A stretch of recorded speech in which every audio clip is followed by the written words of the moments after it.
Mind and Magic Part 2. So in this video, I wanted to talk to you about how I kind of ended up being able to read minds, or large caveat here, not read minds specifically, but more it was people actually shared with me their deeper thoughts. So it was like mind reading, but it wasn't mind reading because frankly, I don't think I was sensitive enough back then to be able to do that.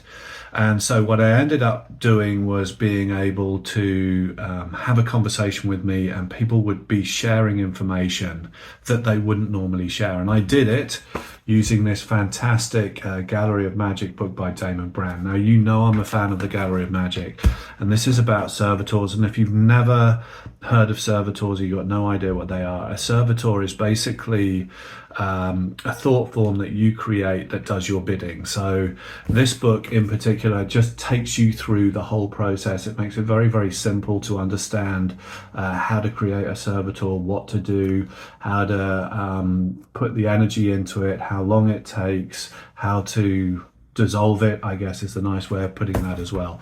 So I created a servitor, and you can create a servitor for anything, by the way. You can create a servitor to protect your home, to sell your product or service, to find you clients, to find you love. I used it to enable me to read people's minds. I created my servitor, and basically what I noticed was that when I called on it and asked it to read people's minds for me, as I said, people would just open up and share their deepest thoughts.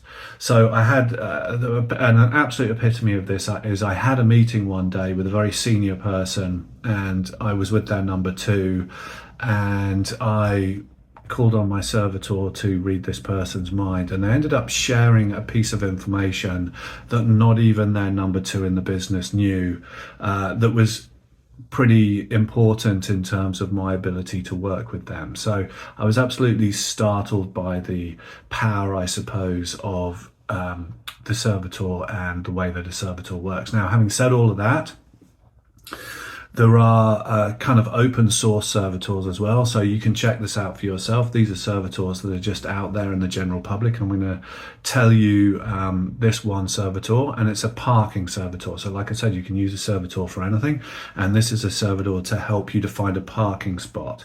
And with a servitor, you call on them, they do your bidding, and if it works, you feed them. Now, normally, when the Gallery of Magick talks about it, that you're going to use your gratitude, but in this particular case, you use a dirty limerick, because the people that set this servitor up thought it would be funny for the world to be going around muttering dirty limericks in a car park, I guess.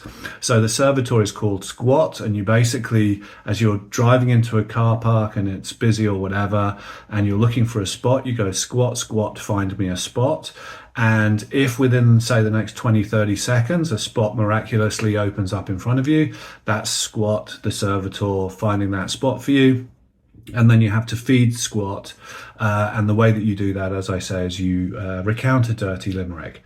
So those are the ideas around servitors. This really is a pretty awesome book, and like I said, you can create a servitor for absolutely anything.